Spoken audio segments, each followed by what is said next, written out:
The most fatal disease on Earth. There's a disease still out there right now that's essentially 100% fatal once symptoms start. Not 99, essentially 100%. And the only reason a bite from the wrong animal isn't a death sentence today is a French chemist, not a doctor, a chemist, who bet a 9-year-old boy's life on an experiment in 1885. It worked, and it changed medicine forever. This is Legends of Medicine. Today, Louis Pasteur.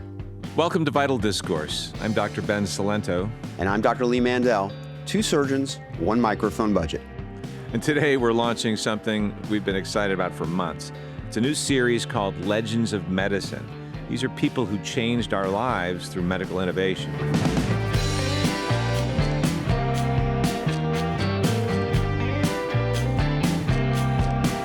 First episode of a new series is a big swing. So we're starting with the biggest name we could find. This is a man whose name you've literally consumed for breakfast, right? Let's do this properly. Medicine did not become modern all at once.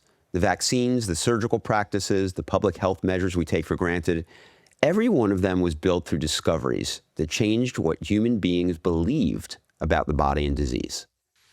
So in this series, we're looking at people behind those turning points. It's not just what they discovered, but who they were, how they were trained, what problem they were actually trying to solve, who fought them, and how their work changed everyday life. And here's our promise to you. These will not be perfect heroes or laminated textbook stories. Real scientific progress is more collaborative, more competitive, and honestly, more ethically complicated than the legend ever admits. So what qualifies someone as a legend of medicine? Our bar is pretty high. Their work has to have changed the fundamental understanding of disease, created or enabled a major medical intervention, changed clinical or public health practice. It has to have outlived them and measurably changed how ordinary people live, survive, or received care. So these are going to be people whose presence can be felt in everyday life, even though you don't think about them every day. Yeah, and by the end of each episode, you should understand what medicine looked like before this person ever had any effect on medicine at all, and why the world could never go back afterward. And our first subject clears that bar like it's not even there. I mean, he's a towering giant in the annals of medicine. Most people know Louis Pasteur for one thing: pasteurized milk. Here's the twist. Pasteur wasn't even a doctor. He never treated a patient in his entire life. And milk? Barely even his department. He was a chemist studying crystals. And from crystals, this man ran the table. He proved fermentation is alive, killed a 2,000-year-old theory about where life comes from, saved the French wine industry, saved the French silk industry, built vaccines for chicken cholera, anthrax, and rabies, and founded an institute still fighting pandemics today. One man, one question. What are microorganisms actually doing? And can we stop them from doing it? That, my friend, is Excellento. I had to throw that in there. I see what you did right there. Excellento. Quick biographical scaffolding here, because it matters. Born in 1822 in Dole, France, trained in chemistry and physics at the École Normale Supérieure, doctorate, actually 2 doctorates, 2 doctoral theses anyway, one in chemistry, one in physics, completed that in 1847, then an academic career through Strasbourg, Lille, and Paris. Hold that Lille detail. It's going to matter, because that's where a businessman with a beet problem accidentally changed the history of medicine. Wait, a beet problem? Yeah, it's not like beets, like B-E-A-T, it's B-E-E-T. France, Lee, everything is either wine, silk, or beets. Oh, I thought maybe he was getting into rap early. Right, exactly. To understand why Pasteur mattered, you have to sit in the world before him. So, Lee, for the first half of the 19th century, what did people actually believe about decay, fermentation, and disease? It's kind of a strange in-between moment.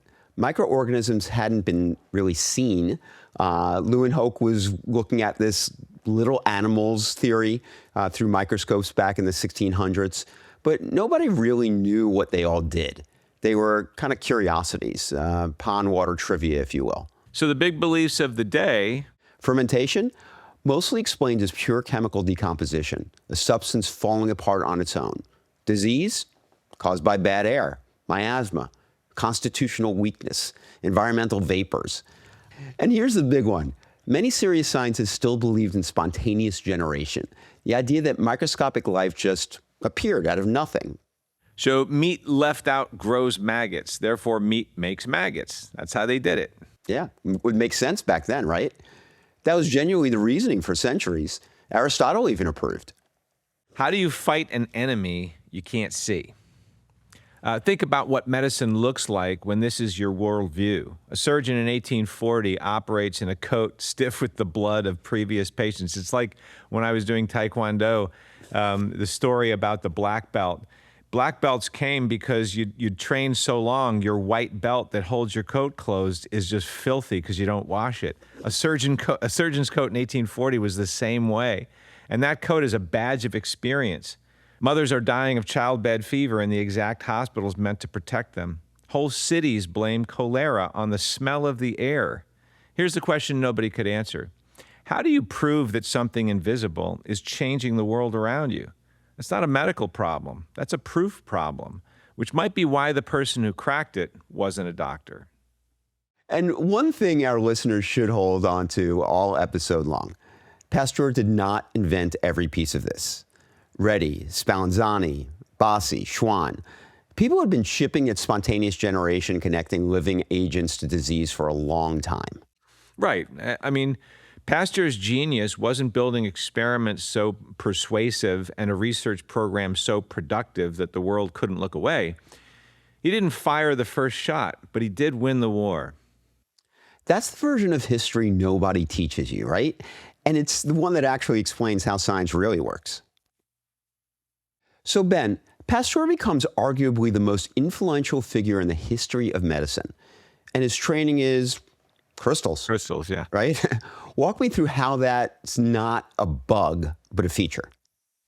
So young Pasteur, right? And by the way, not a child prodigy. So, I mean, a lot of times you hear these people like Mozart and Einstein that were absolute prodigies. He was a decent student, loved painting portraits. His first entrance exam ranking wasn't good enough for him, so he retook the process to get a better one. I like this because this guy is a little bit more human than some of these other giants that we'll talk about. Yeah, some people are just born gifted and other people have to really work at it. Have to work at it, yeah. And so, but remember that stubbornness because it's going to save lives later. Then comes the tartaric acid work. Yeah, 1847 to 48. Pasteur is studying tartaric acid. It's a compound from winemaking, and it's a chemically identical twin to racemic acid. Same formula, same elements. But tartaric acid rotates the polarized light plane, and racemic acid doesn't. Everyone's stumped. Pasteur puts the crystals under magnification and notices something everyone else missed. The crystals come in two forms, mirrored images of each other, left-handed and right-handed. He physically sorts them by hand with tweezers. Yeah, so this, I guess, is the birth of organic chemistry, right? Chirality. Absolutely. The chiral images, chiral planes. So anybody and all the doctors that might be watching remember organic chem and roll their eyes because it was a painful class to take. Well, the ones that passed. Anyway. Right, exactly. Right. Well, then they're the ones that are telling a story somewhere about how they almost became a doctor. Right. So really, this is the most French possible discovery ever, right? Painstakingly hand-sorting wine residue. Yeah, it could only happen in France. And it worked. One pile rotates light one way, the other pile the opposite way. He's discovered molecular asymmetry, the foundation of stereochemistry. The story goes, he ran out of the lab saying, "I've found it. All is discovered," which is the chemistry equivalent of a walk-off home run. Okay, here's why this matters for our story. And it's the thesis of Pasteur's whole life. Two things can look identical and behave completely differently. Microscopic structure creates massive real-world effects. Careful observation reveals invisible mechanisms. And remember that, careful observation. Absolutely. You're on a roll today. I had to throw that in there because of the Cilento, right? So he learned to trust the invisible before he ever met a microbe. And that's really important. Every instinct he uses later on fermentation, on contamination, on disease was forged by sorting crystals and realizing that the micro can affect the macro. Really important. Yeah, and this era gives us the most famous thing Pasteur ever said. 1854, lecture at Lille. In the field of observation, chance favors only the prepared mind. Remember that.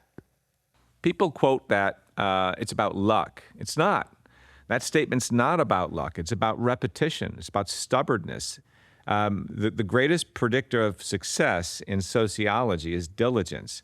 So this carries through to life.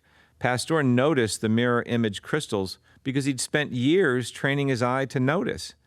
The residents I train hear this from me constantly. You don't rise to the occasion, you fall to the level of your preparation.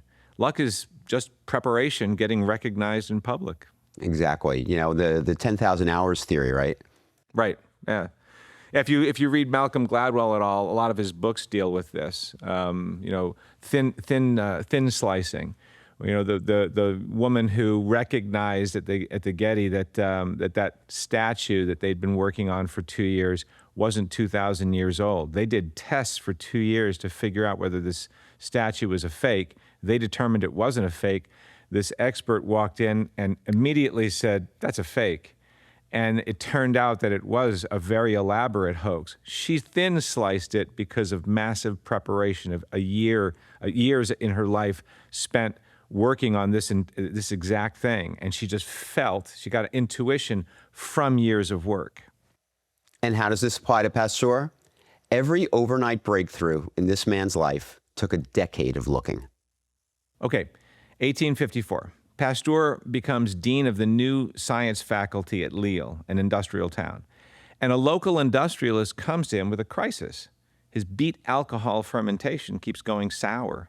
Batches ruined, money burning. Can you imagine that? His beets were going sour. Right. It's terrible. I mean, we've all been there, right? Right, so this is the least glamorous origin story in medical history. No lightning bolt, a guy with spoiled beet juice. Yeah. But watch what Pasteur does with it. He puts healthy batches and sour batches under the microscope. Healthy batches, round yeast globules. Sour batches, something different. Small rod-like organisms, different microbe, different chemistry. And the conclusion detonates a century of chemistry.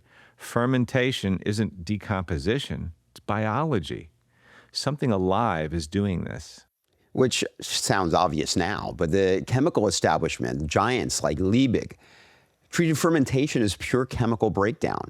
And to be historically honest, Cagnard-Latour, Kunzing, Schwann, they had already argued years ahead that yeast was alive.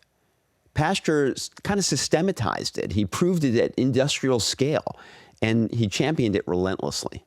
Yeast is alive and makes your wine. Different microbes make different products.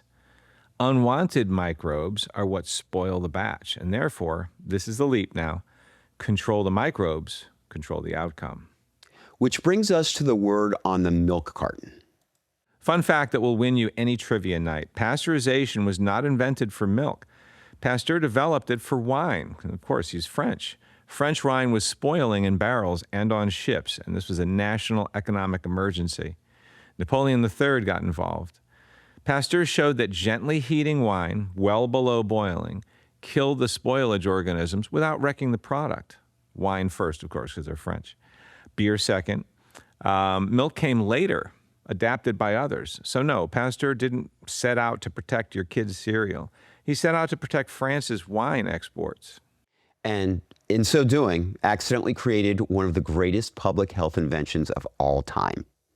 The FDA today describes pasteurization as a fundamental public health measure, kills the dangerous pathogens historically found in raw milk without significantly diminishing milk's nutritional quality, or flavor, actually. Typhoid, tuberculosis, listeria, off the breakfast table. saving lives by the billions of glasses from a guy who was just trying to keep the wine from going bad. Pasteur has now gone from crystal structure to living fermentation. Next comes the experiment that killed a 2,000-year-old idea about life itself. Okay, Lee. This is my favorite experiment in the history of science because the entire apparatus is a bent piece of glass. Yeah, let's set the stakes first here. Spontaneous generation is the last wall standing. If life just pops up into existence in broth, then germ theory is dead on arrival. Because who cares where microbes come from if they generate themselves? Pasteur's rival, Louis Pasteur, is publishing experiments claiming to prove spontaneous generation. The French Academy of Science literally puts up a prize to settle it. And Pasteur's masterstroke is answering the critics' best objection. Every time someone sealed a flask and nothing grew, the other side said, "You've cut off the air." Air contains the life force, so Pasteur designs a flask with a long neck, drawn out and curved like a swan's neck. Air flows in freely, but dust and everything riding in that dust, including the microbes, gets trapped in the bend. Then he boils the broth to make sure there are no microorganisms in it. Air comes and goes, and the broth stays clear. Days, weeks, nothing grows. Then the kill shot. He tilts the flask so the sterile broth touches the dust trapped inside the next bend, and within days, teeming with life. Uh-oh. Uh-oh, or as they say, rough-row. Ruh-roh, raggy. One bent piece of glass ended a debate that ran from Aristotle to the 1860s. The broth had air. It had nutrients. It had warmth. The only thing it didn't have was access to the microbes. And nothing grew. Life was not appearing out of nowhere. Yeah, life doesn't appear. It arrives on dust, on hands, on instruments. And the moment you understand that contamination is a delivery problem, you can intercept that delivery. That one sentence is why your surgeon scrubs, we wash our hands like Lady Macbeth, why your IV is sterile, and why your yogurt has an expiration date instead of a personality. And why cloth masks don't prevent the spread of disease. Exactly. So, nuance flag. Because we promised honesty, Pasteur wasn't the first here. Redi, Spallanzani laid the groundwork a century plus earlier. And the Pasteur-Pasteur fight wasn't settled by data alone. It was settled by experimental design, communication, institutions, reputation. Science is a human enterprise. Yeah, I mean, some of Pasteur's original swan-neck flasks are still on display in Paris at the Pasteur Institute. They're still sterile. The man has been dead 135 years, and the experiment is still running. Longest running, told you so, in scientific history. Some people can't give up the thumbing the nose. So, let's set the stage. 1865, Pasteur gets drafted into a national emergency. Silkworm diseases are annihilating the French silk industry. Whole regions, economies collapsing. And the government says, send the wine guy. Send that wine dude, the beatnik. Let's beat it. And here's what I love. Pasteur protests that he's never even touched a silkworm. He goes anyway. It takes him years, and he's wrong along the way. He initially resisted observations from rivals like Béchamp before coming around. But he untangles that there are actually two distinct diseases at work, pébrine and flacherie.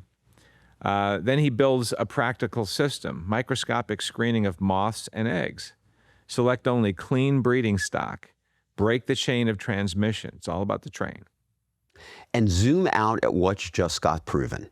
Specific biological problems have specific microbial causes. Disease can pass between generations and through environmental contamination, and a microscope can guide prevention. That's the intellectual bridge here. This is the moment microbes stopped being about spoiled wine and became about disease. Yeah, laboratory science just saved an entire industry. Not a patient, an economy, but it leads into it. Public health as we know it is being invented in a silkworm shed. Now, we have to talk about what was happening in Pasteur's life while he was doing this, because this is the part the textbooks skip. And it's the part, really, I think about the most. So between 1859 and 1866, Louis Pasteur buried 3 of his 5 children. Jean, age 9, typhoid. Camille, age 2, that's horrifying. Cecile, age 12, typhoid again. The man revolutionizing our understanding of infectious disease lost his daughters to infectious disease. And the science that could have saved them didn't exist yet because he hadn't invented it. He was building it too late for his own house. Which is a sad story when you think about it. Oh, anybody with kids, it breaks your heart.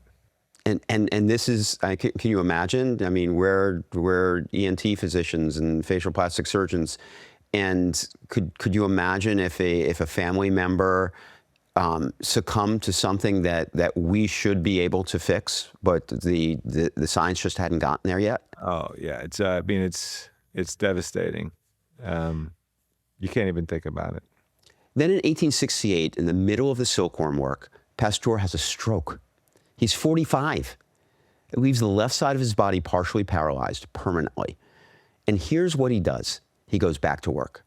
Everything you're about to hear, anthrax, rabies, the Institute, everything was done by a man working with half his body, carrying 3 small graves behind him. He wrote later, "My strength lies solely in my tenacity, not genius, not luck, tenacity." Whatever you're carrying into work this week, this man is proof that broken and finished are not the same thing. Some historians think the grief is why he pushed from industry problems into human disease. He'd seen what the enemy does up close. Which makes what comes next feel less like a career move and more like a vendetta. So, Lee, vaccination already existed, okay? Jenner, 1796, cowpox against smallpox, right? Brilliant. But also essentially a found object. Nature happened to prove a mild cousin of smallpox, right? It was one trick for one disease. What did Pasteur add to that, though? He added the idea that you don't have to wait for nature to hand you a weakened germ. You can weaken it yourself in a lab on purpose. The concept called attenuation. And like a lot of great discoveries, it starts with a mistake. The famous chicken cholera story. Cultures were left out over the summer. The neglected, aged cultures barely make the chickens sick. Then those same chickens survive a fresh virulent dose. The old cultures had trained their immune system. The prepared mind strikes again. A sloppy bench becomes a general-purpose strategy. Chicken cholera. Then anthrax, then rabies. Vaccination goes from a one-off observation to a designable technology. And that brings us to the most theatrical moment in the history of science. Puy-le-Fort, 1881. Pasteur's critics are loud, so he does something no cautious modern scientist would ever do. He bets everything, in public. 50 sheep, 25 vaccinated, 25 not. Then every single one gets injected with fully virulent anthrax in front of farmers, veterinarians, politicians, newspaper correspondents. Yet this man is scheduling his own possible humiliation and inviting the press. Now think about it. Think about how we do this kind of thing today. Today it's all research papers and literature, and that's our ammunition, right? But you're not seeing it happen. No. Here, out in the field, they're showing it. Yeah, this was dramatic. This is kind of like a SmackDown WWF. Picture the scene: a farm field south of Paris, June 1881. 50 sheep, half vaccinated, all of them injected with anthrax, one of the deadliest bacteria known.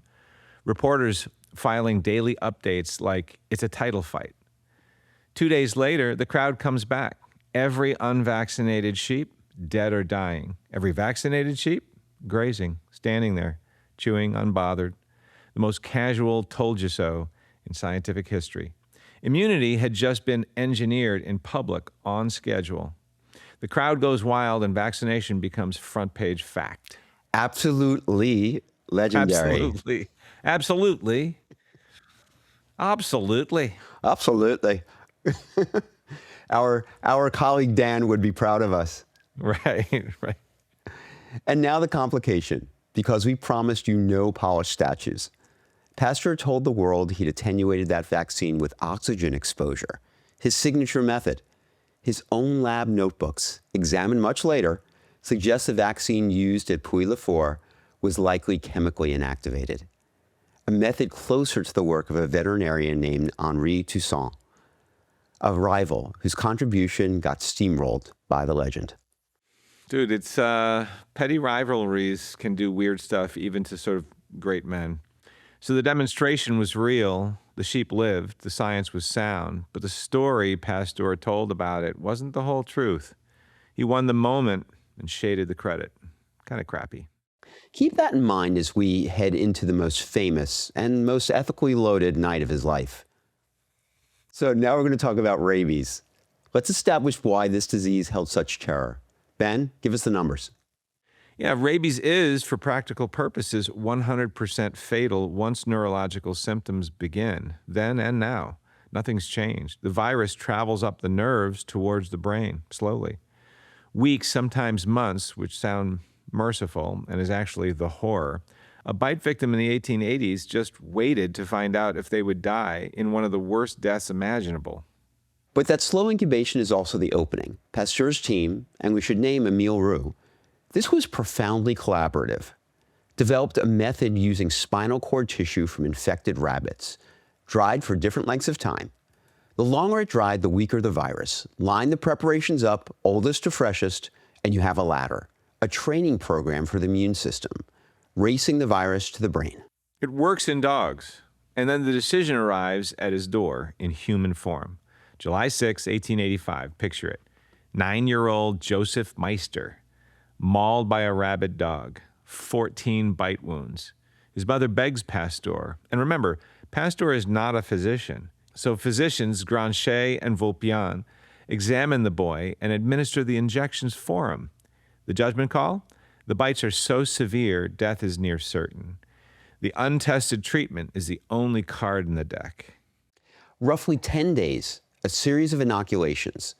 Accounts differ on 13 or 14, but that really doesn't matter. Each one fresher and more virulent than the last, ending with material that would kill an untreated animal. Imagine those nights watching that child. And Joseph Meister lived. The news detonates worldwide. Bite victims start arriving in Paris from across Europe, from Russia, from America. Pasteur is now the most famous scientist alive. Complications first, celebration after. Because by modern standards, this was a high-risk human experiment with no phased trials, no regulatory review, no informed consent framework. That sounds like something that happened recently. Yeah, His notebooks exactly. indicate he quietly tried rabies material on humans before Meister in less acknowledged circumstances.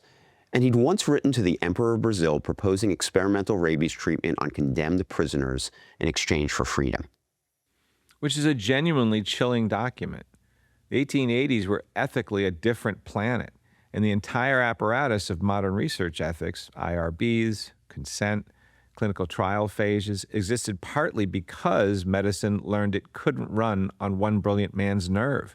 That's a really important distinction here. Remember, this was a 100% fatal disease, so these people were certainly going to die. So they kind of felt like their backs were pressed against the wall. But there's a lot of nuance here. Both things are really true. It was a medical landmark, and it was a gamble no one today would be allowed to take. No, not at all. And here's why this isn't just history for me. Can I tell a story from my own practice? Of course. That's what the microphone's for. Right, exactly. So a while back, a patient came in, mid-40s, healthy guy, mentioned almost an afterthought that he'd woken up a few nights earlier to a bat flying around his bedroom. Okay, I want to know where he lived, that there was a bat flying in his bedroom. Right. Oh, well, I'll tell you what, they're all over Texas. Okay. Matter of fact, we have a couple in Austin and Houston. We have some bridges, and it's kind of a cool thing to go down and watch the millions of bats fly out at dusk to go collect mosquitoes. Interesting. That's a real thing. Any Dracula sightings? Yeah, I think this patient anecdote is about to involve Dracula. So he shooted out. He went back to sleep. I wasn't even going to bring it up, and I stopped the visit cold because here's what most people don't know: a bat bite can be so small you'll never see it, And if that bat was rabid and we do nothing, there's no second chance. Once symptoms start, we cannot save you. Not me, not the Mayo Clinic, nobody. But because a chemist in 1885 proved that you can train the immune system to beat the virus to the brain, I got to say to the other sentence, which is, there's a shot series for this. It's nearly 100% effective, and you're going to be fine.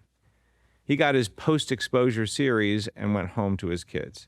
Understand what happened in that room. Under the old rules of biology, that man might already have been dead. He just didn't know it yet.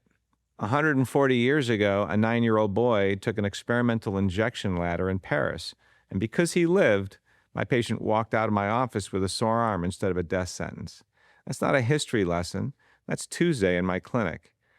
That is the reach of one stubborn mind. Yeah, and that's how we stand on the shoulders of giants. Absolutely.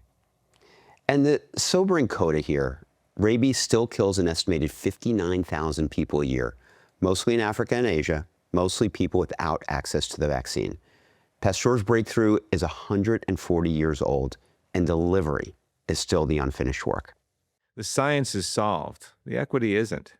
Write that on the whiteboard for every disease we'll cover in this series. So Pasteur is now a global icon. And what he does with the fame might be his smartest move of all. Instead of just collecting medals, he converts celebrity into infrastructure. Donations pour in from around the world, an international public subscription. And in 1888, the Institut Pasteur opens in Paris. And look at the design, because it's the blueprint for modern biomedicine. Research, teaching, vaccine development, rabies treatment, and the study of infectious disease, all under one roof, bench to bedside in 1888. Staffed by a murderer's row of protégés, Roux, Chamberlain, Duclos, Metchnikoff, Granchet. And the Institute keeps producing long after Pasteur's death in 1895. Diphtheria antitoxin work, plague, tuberculosis research, Nobel Prizes, all the way to Institut Pasteur scientists first isolating HIV in 1983. Here's a leadership lesson hiding in a history episode. Pasteur's greatest experiment might not be the flask or the sheep. It's the institution. He knew he wouldn't live to fight every disease, so he built a machine that makes disease fighters. And it worked. A century after his death, when a terrifying new virus called HIV appeared, it was scientists at his institute who first isolated it. That's the real test of a legend. Not what you discovered, but whether your work keeps discovering after you're gone. Build things that outlive you. No notes. That's the assignment for all of us. Let's play the counterfactual. If Pasteur had never existed, what parts of your modern life look different? Rapid fire. 6 answers. 1. Infectious disease became investigatable. Disease stopped being vague imbalance or bad air, ethers, and became find the agent, study the agent, beat the agent. 2. Prevention went microbial. Exclude them, kill them, weaken them, or train the body against them. That entire menu starts here. 3. Food safety became science. Pasteurization is still foundational public health every single day in every grocery store on earth. 4. The laboratory moved next door to be the clinic. Pasteur built the model of lab science aimed directly at treating and preventing human disease. That's every biomedical research center you've ever heard of since. 5. Surgery got clean. Joseph Lister read Pasteur's germ work and built antiseptic surgery on top of it. Lister said so himself. Pasteur didn't hold the scalpel, but every sterile OR, including mine and yours, Lee, descends from that flask. Lister. Maybe we should do an episode on him. What do you think? Yeah. Foreshadowing. Foreshadowing. 6. Vaccines became designable. Not one lucky cowpox observation, an engineered discipline. The line from attenuated rabies virus to modern vaccine platforms is long, but it is one line. You woke up today in Louis Pasteur's world and never noticed. Milk in your coffee, Pasteur. The yogurt, controlled fermentation, Pasteur. Your kid's vaccine schedule, Pasteur's blueprint. That surgery your dad came through safely, sterile because of the flask. The dog bite that was an errand instead of a funeral, Pasteur. One chemist who never treated a single patient is quietly protecting you before breakfast every single day. That's not history. That's your morning routine. Absolutely. Lee. Excellento. All right, new recurring segment, and maybe the most important one we do. Misinformation Alert, because the heroic version of every legend is always a little bit wrong. And precision matters in medicine. Ben, 7 myths. Let's speed run them. Okay, so myth 1. Pasteur discovered germs. Now, microbes were observed 2 centuries before him. He made them matter. He proved what they do and built prevention around them. Myth 2. He single-handedly invented germ theory. No. Fracastro, Bassi, Semmelweis, Snow, Gavin, Koch, Lister. Germ theory was a team sport. Pasteur was its most devastating closer. He was the Messi of that age. Oh, yes. Right. Myth 3. Pasteurization was invented for milk. Wine people. It was always about the wine. Milk was a sequel. Myth 4. Pasteur invented vaccination. Jenner beat him by 90 years. And variation existed for centuries before that. Pasteur invented making vaccines instead of finding them. Myth 5. The anthrax vaccine was all his. His own notebooks say the famous demo likely used a method closer to Toussaint's, not the one Pasteur claimed publicly. Legendary demonstration, shaded credit. Myth 6. Joseph Meister was his first human trial. The notebooks actually suggest earlier, quieter human experiments. Meister was the first celebrated success, but it wasn't his first attempt. And myth 7, rounding it out, Pasteur proved every disease is caused by a germ. He never claimed that, and it isn't true. Disease is germ plus host, dose, environment. His actual legacy, specific microbes drive specific diseases, and we can do something about it. That's the ultimate message. The truth seems to always be messier than the legend, and the truth is still extraordinary. And that's the standard we're setting for this whole series. We can admire someone and audit them at the same time. That's not disrespect. That's science and reality. Yeah, that's the way life really is in medicine, unlike what people might think. Yeah, I think in an age, we've just come through the pandemic, and a lot of people started to mistrust science, and a lot of strange stuff became political. I think this is a great introduction to this series to try to get back to how we got here and the incredible people that helped bring us out of a really brutal past where we had a very short-lived, the average age at death in 1900 in the U.S. was 40. Think about that.